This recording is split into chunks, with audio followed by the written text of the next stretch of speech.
BFM 89.9, the business station. Caroline and Ezra here with you on the evening edition. We have a very special show lined up for you today. With us, we have the two gorgeous twin sisters all the way from Sydney, Australia, Jayesslee. Welcome. Very nice to have you ladies here with us.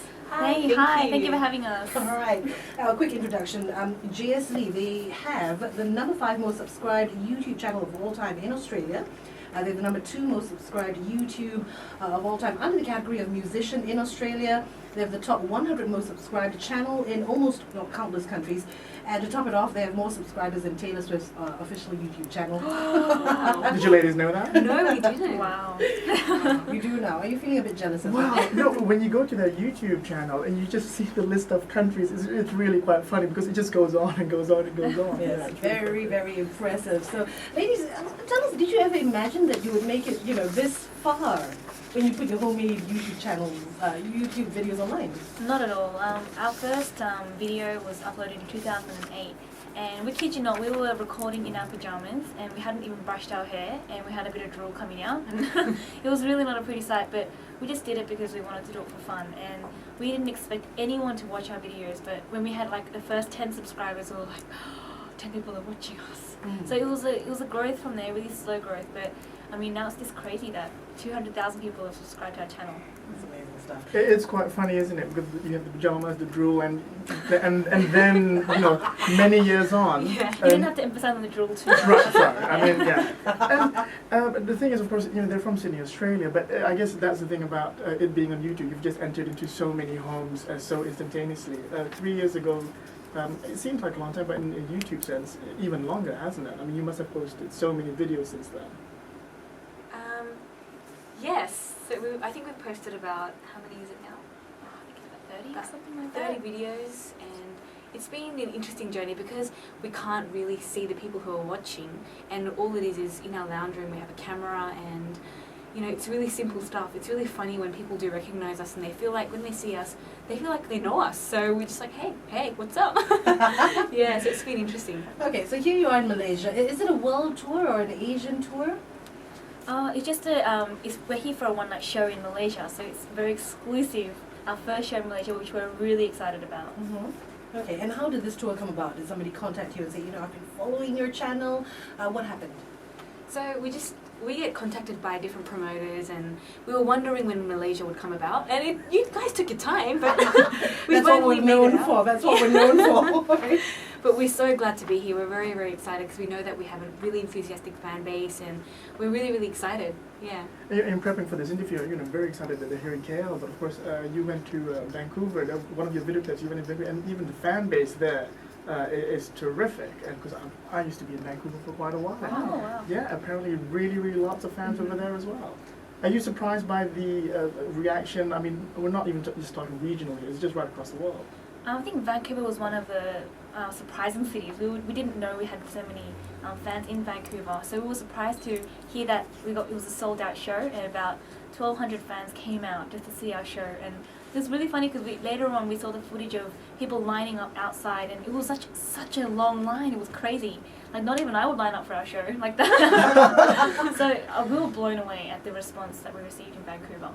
Wow. Well, and now in Malaysia, do you receive lots of messages and do you interact with the fans? How difficult or easy is it to communicate with everyone? It's, social media these days makes it really easy to network with people and just our fans, and I think it's what makes us relatable to people all over the world. And Malaysia's been one of the most enthusiastic people. Like, we always get comments on Facebook, say we upload a photo, everyone's like, come to Malaysia now. So we've definitely felt the need to be here and finally to come.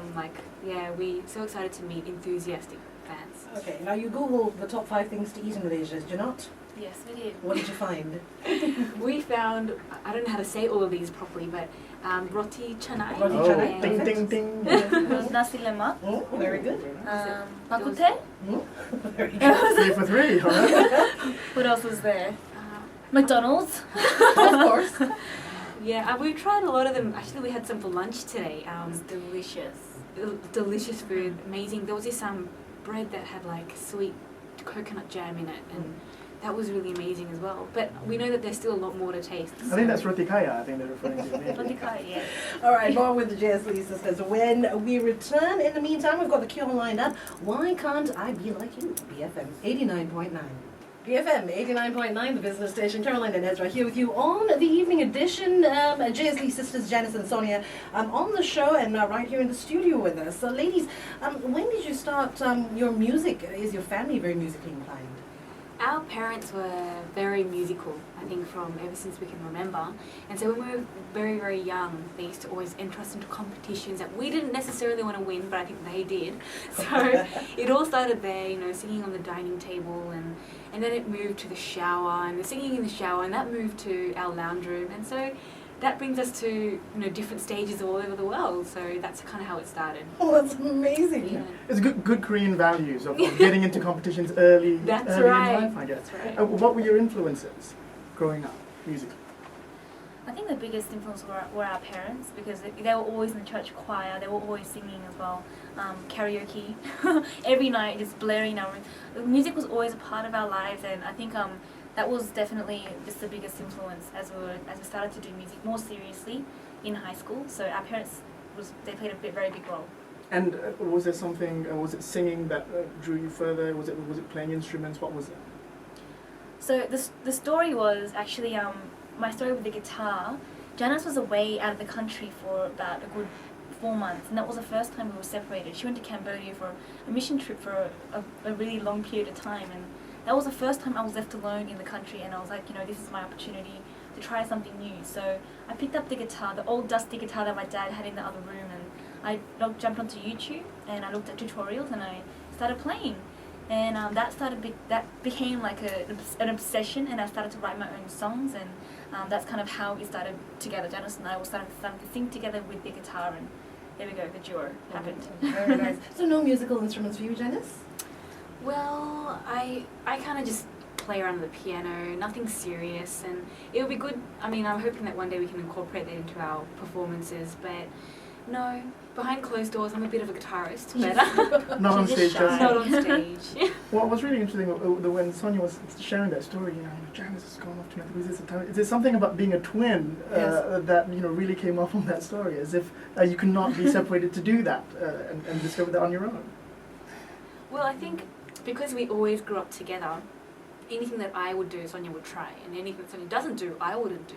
I don't know why. I kind of really feel like I am her other half and she's mine. And so when we were separated, that's when we felt like, I'm free, so what should I do? And so it is interesting how we do have that bond, and we tend to follow each other a lot, and we balance each other out, and there is definitely a twin connection. Very nice. Why didn't you go to Cambodia? Because I thought it was a crazy idea. When she first told me, I thought she was joking, and I thought she wouldn't go through with it. But after a few weeks, she booked her tickets and she went. I was very shocked. So I think while she was away, I spent so many hours talking on the phone, totally disregarded the bill. And when it came out, my dad was like fuming. And he said the bill came out to be $2,000. And he said, look, if you're going to just make calls like that, just buy a ticket and go. So that's what I did. I bought a ticket and I went and I joined her. And that's when we started to sing together and write together. All right. Is it hard for you to be apart? Yes and no.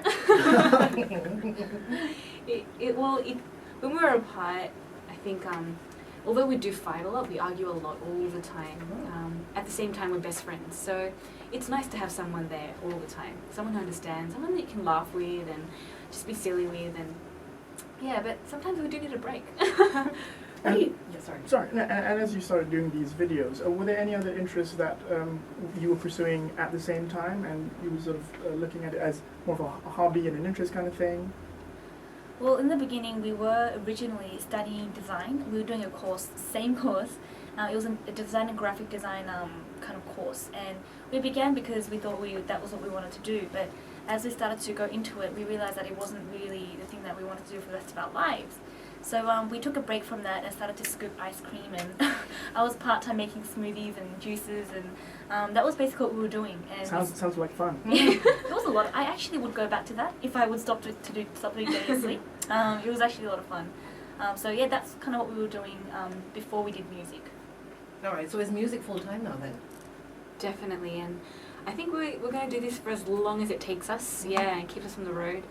We can't imagine ourselves doing anything else. It's just so fun and such a dream come true to be able to do something that we love every day. Yeah. And this is a bit of a wave, isn't it, one way or another, and you really don't know when this can subside. You have mostly the songs that you've performed on YouTube, they're cover songs.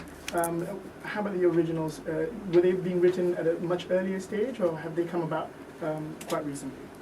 The originals came actually, it's really weird because my first original song came after I picked up the guitar like 3 weeks into it. So it was very new, and I barely knew how to play the guitar. And I remember in the first song that I did write, one line said, here I am writing a song and I can't even play the guitar. Like it was actually in the song I said that because it was really weird. I'm like, I don't even know how to play this guitar. So in the beginning, that's when it all kind of came. I think there was a fresh musical inspiration. But as we started to do covers, like you can't, I'm sure songwriters know, but you can't really write, you can't force yourself to write without inspiration. So we are still trying to write because I think original songs they're very real and raw, and we want to be able to write songs that express who we are, although covers are great. So we still are working on that, and it's a priority for us. So how has that evolved? I mean, a few years down the road now, when you're writing songs today, what do you write about?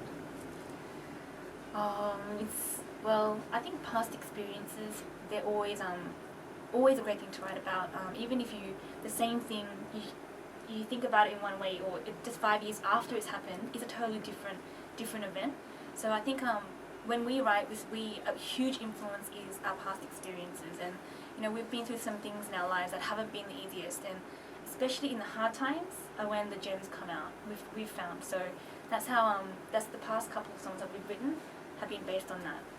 What's really interesting is, of course, that with these cover songs and the success of these cover songs, when you go on YouTube and you type any song and you put cover at the end of that name of that song, you find numerous videos from all around the world. Do you have a sense or an idea as to what sets you apart from these other videos? There are a lot of covers on YouTube these days, and it's crazy how... And of course, Boyce Avenue, he's another artist who Yes. seems to excel in that as well. Mm-hmm. We love Boyce Avenue. Oh my goodness, we are such avid fans. Yeah, we are fans of... There are so many talented people out there doing like the same thing that we're doing, but I feel that our fans love us because what's unique to us is that we take any song of different genres and we kind of make it into our style. So it's like we make it an acoustic feel, something that's kind of just relaxed and chill to listen to, and I think that's what people appreciate about us. I mean, we can probably take a rock song and make it into this mellow lullaby. So yeah, it's also the fact that we're really goofy on the camera as well. A lot of times people watch a video and we haven't included the bloopers at the end. They get very upset and they say, "Where are the bloopers?" So some of them I think watch our videos just for the bloopers. Ezra, there's also the hot twin factor. Oh, right. I mean, not negating that. Yes. Not negating that. Okay, what about technology? I mean, do you all record all these things on your own and do the editing by yourself? the funny thing is, in the very beginning, we just used just a camera, digital camera, compact, and people used to ask us, what kind of microphone do you use? It's great quality. I'm like, oh, whatever's in the camera, that's what we use. And it was very simple like that, nothing fancy. We had no equipment. And then I think about 1 year into uploading these videos, we started getting like sponsored by microphone companies like Rode. They'd be like, can you just use our mic for us? And things like that. We've been very blessed along the way and had a lot of equipment provided. And I think as we started to get busier with our music, we needed a hand. So now we do actually have someone helping us with the editing, things like that. Those videos aren't great because if we did it, they'd be pretty boring. Yeah. So we do have Andy. You guys, some of the listeners may know because his name kind of popped up in our videos a few times. So he helped us with some of the editing and the camera work and things like that. Okay. And also, very quickly, how do you choose what songs to do? There has to be a preference of particular artists or genre. As for genre, like really, it's just from just lullabies to rock music, really. But when we listen to the radio, it's because it's so diverse. We listen to all these different songs, and when that one particular song comes up, and we listen to it, I think the song chooses us, and it says, "You better sing me on YouTube." That's kind of what we feel, and we both agree. Like we've got to do a cover of this song, And so we kind of agree. We kind of agree that this song will work for us and will work for the song. So yeah, that's how it comes about. Brilliant stuff. All right, it's Janice and Sonia with us, the Jayesslee sisters. We'll be back with them right after the news. Heading there in a bit. Stay with us, BFM 89.9. Good evening, I'm Caroline O. And I'm Ezra Zai. This is the evening edition, and with us today we have Jayesslee, all the way from Sydney, Australia, the lovely twin sisters Janice and Sonia, who will be performing tomorrow evening? Yeah, Saturday night. Saturday night. At PWTC. That's right, and tickets are still available. Tickets are available. You can get them at Rock Corner, so rush and get them now. I think Absolutely. there's a rumor going around that they're going to be sold out really soon. Yes, all right. They're already sold out, but they're not really, so you still can get tickets. You can get tickets if you like, so make your way to Rock Corner. So, okay, ladies, how long ago was it when you got your first million viewers? I mean, that's a huge milestone, isn't it? That was a huge milestone. I'm not sure exactly when it was, but Obviously I not that do huge remember. milestone. I do remember though that the moment we hit 1 million, my dad was like, because he went from very skeptical to, you should give it a go then. Yeah. Maybe you should pursue music. So that was a milestone for us in a lot of ways. That's when we thought, wow, maybe this is going to work for us. Did your parents not take you seriously to begin with? Were they not convinced that 500,000 yet? Well, at 500,000 he was still quite like, you should go back to design, you only had this much left, and maybe, what about lawyer, what about dentistry, and why music? But then as soon as we got that 1 million, he was like, oh, I can see that you're getting somewhere with it. And so he's a huge supporter now. Right. And what did you do to celebrate? I mean, when that 1 million finally came along, I mean, could you believe it? Actually, yeah, we thought it was a technical difficulty on YouTube. So we thought, wow, there must be something wrong. Maybe it's given us an extra zero. But no, actually, I don't know what we were thinking. We thought maybe is it a fluke? Something's gone wrong. But yeah. So where is your fan base from mostly? I mean, is it Australia? Where is our fan base? Australia is number 2, is it? No. Yes. I think our biggest fan base is they're all in Southeast Asia, and a lot in America as well. So that was actually really surprising when we saw the insights of that.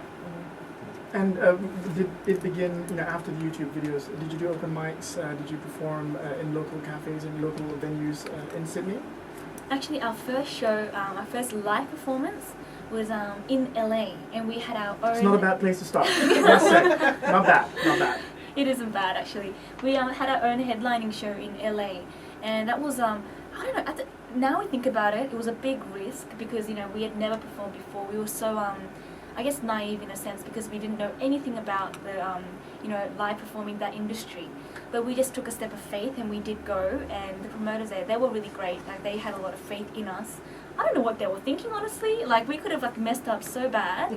But, yes, we went there. It was a great show. There was a good turnout, and it was a very, very great place to start. Well, I don't know what to say. I mean, they'll be flying across the world. I mean, it's not like going down Sydney, performing at Sydney Opera House. Yeah, that's pretty good stuff. I think so. Where else have you ladies performed that has really blown you away? There are a few places that we just are very memorable, and I think one of them is China. That was once again like land that we haven't really tapped into, and we thought, are we really going to have a following there? They don't even have YouTube in China, so we went there. It's blocked over there, yeah. Yeah, that's right. Yeah, that's right. So we thought, are we really going to have a following there? But we went, and there was a live show. I mean, what was it? TV. It was a TV variety show that we performed on, and the response was huge. They apparently repeated the show like 8 times, and we now have fans in China, so that was quite amazing. And another memorable one was in Sydney. Surprisingly, although we were born and raised in Sydney, we do the least number of shows at our hometown. So when we first performed there was about 3,000 people, and our family came to watch us for the first time. And there was our grandpa, our cousins, our aunties, and that was a really special, memorable time for us, yeah. And are there venues that you really want to sort of chalk off the list? Is it going to Korea? Is it going to somewhere in Europe? Or where is it? Well, Europe would just be so fantastic. We Sponsors listening? Yeah, that's the cue. Shameless, yeah. We would love to go to Europe, but we haven't really. We don't know what the fan base is. We have absolutely no idea. But wow, it would just be so great to go to like Italy or France or just wherever. We would love that. Okay, very cool stuff. Now, you've also done a video on the drive-through difference. That's what you Yes. called it. Basically, you bought random strangers a meal each from McDonald's, is that right? I remember seeing you do Yeah. the drive-through. Oh, what on earth? What inspired that? So basically, there is this thing, I don't know what you would call it, like a campaign, I guess, called the drive-through difference. And basically, you go to a restaurant that has a drive-through facility and you just pay for the person behind you, a random act of kindness for no apparent reason, just to bless someone. And we once heard it on the radio back in Sydney. They were just doing it, and people would call in the radio station saying, I just got my meal paid for by the person in front of me. You know, the person in the blue Honda, thank you so much, you made my day. And we thought, that's a really nice thing to do. And it's, I don't know, these days it's really not very common for people to do something like that. So we thought, hey, why don't we try it and then record it? Some people give us a hard time about it, saying, you know, you guys are videoing yourself doing a nice thing, good on you, you know. But no, we just did it to demonstrate what it looks like. And in fact, it might very well inspire and sort of pay that gesture forward, isn't it? Hopefully that's Yes, what it's so great. And there's nothing greater to see a comment when someone says, you know, next time I go to Macca's, I'm doing this for sure. You know, when you read something like that, just like it makes you want to keep doing something like that. Just to know that we have a positive influence, I think there's nothing greater. I'm sure McDonald's will be calling you very soon. And you know, as sort of a sister duo act, are there sister groups or brother-sister type groups that inspire you? I mean, obviously, you look down history, you have the Jackson 5, you've got Beach Boys, you have Shangri-Las, and all these other acts. Do they sort of have any resemblance to what you guys are doing right now? Actually, when we look on YouTube and we see all these different artists and we see the family groups or the duos, they're the ones that have a really crazy connection between within that group. And for example, we have the Veronica twins from Australia, yeah. Australia. And so people say, oh, are you guys friends? You know each other? And we don't actually know each other, but we do love what they do. We love their music, and yeah, we just... It's special to be able to sing and do what you love with your sister, with your family. Yeah, it's nice All right. sometimes. Sometimes. What do you ladies fight about? You know, we mentioned this a little earlier. I didn't want to get into it then, but since you brought it up again, what do you find? Is it creative differences that, will probably get you into arguments? Oh, we fight about absolutely everything. Like, you know, I guess we have the same taste in food, same taste in clothes, same taste in, not boys, everything. Oh. So, you know, we're gonna fight about everything, you know. We're gonna want to wear the same shoes on the same day, so things like that. You know, we're always arguing. Even when we're practicing, we'll be like, that's not the right key. Put it up, put it down, put it up, put it down. And it'll take us forever to do one video on YouTube. Maybe even 24 hours is not enough sometimes. So yeah, but you know, at the same time, I think fighting makes us grow closer, and yeah, we love each other. Well, that's nice. It's always a successful ingredient to have some sort of happiness in the group. And love, and love. 5 months ago, you released your first single on iTunes. Could you tell us about that? How did that come about? Once again, I think just the song kind of chose us, and you know, the script is they're an artist, they're a band that we absolutely love, and their style and their music has such depth in it. And that song that we sang, Break Even, was a song that we wanted to do for a while. And yeah, when we did it, putting our songs on YouTube seemed like an impossible thing to do. Like, wow, to have us on iTunes, to be able to, you know, search Jayesslee in the search bar, that was just unimaginable. But and to not see no searches, no hits found. I mean, now you can actually see it. That's really fascinating for us. So we put that up on YouTube. That was our first single, and hopefully many more to come.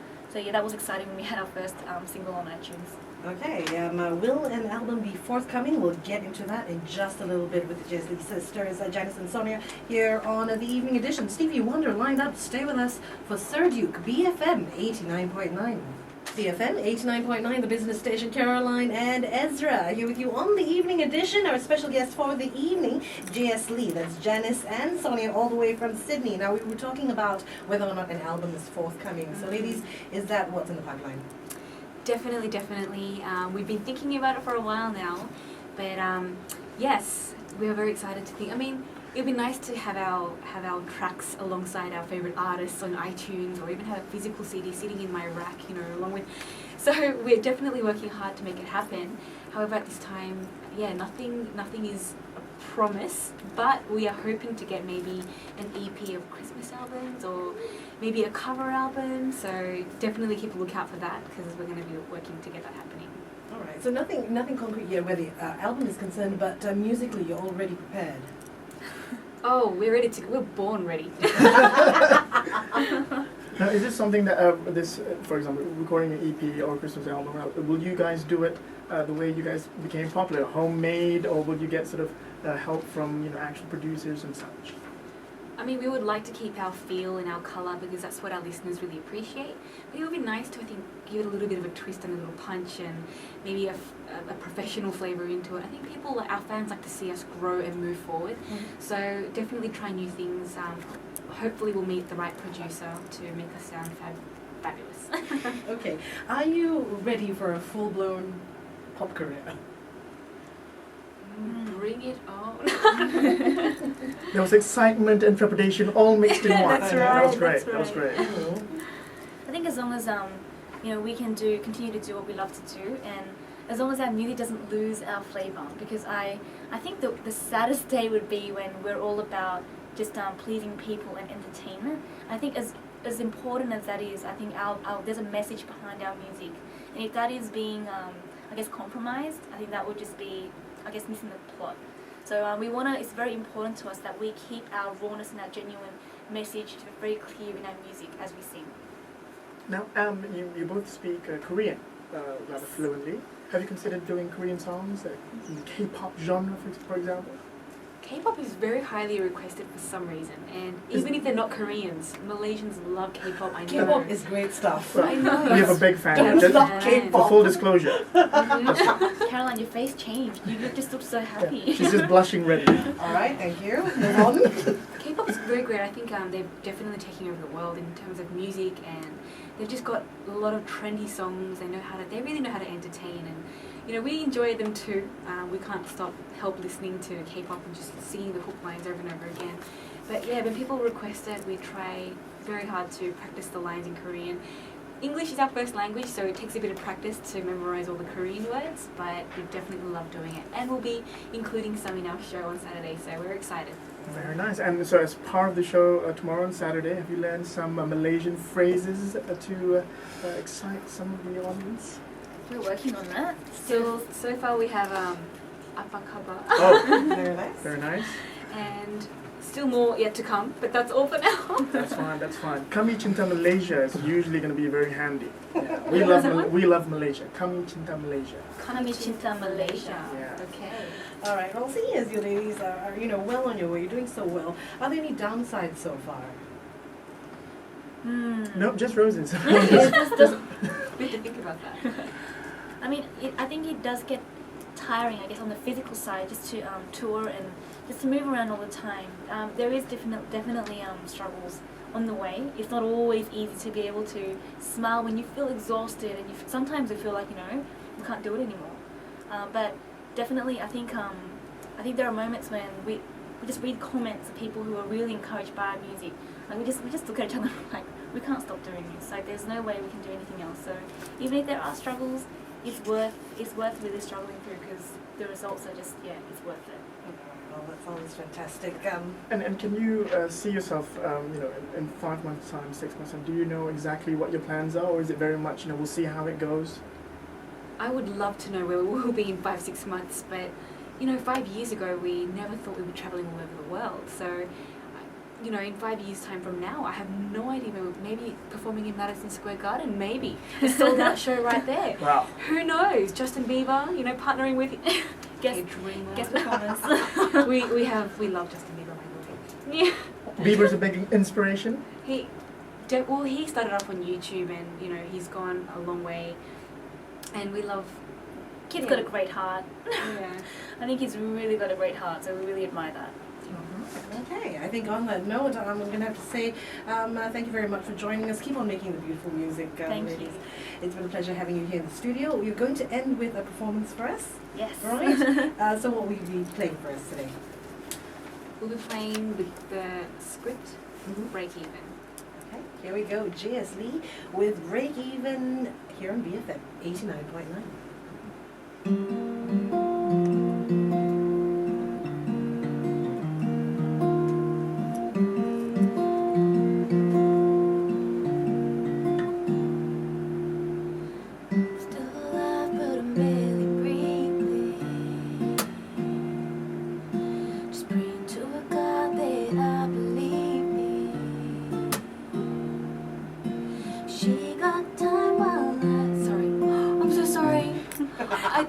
mic's wrong. Is that okay? Yeah, it's okay, you can start again. She got time while I got freedom. I got time while she got freedom. I'm so sorry. And I can stop them from the it's nice to do a pre-record, isn't it? Beautiful. Yeah. God. Perfect. That means magic. He will fix it. Thank you very much. I'm going to try that again.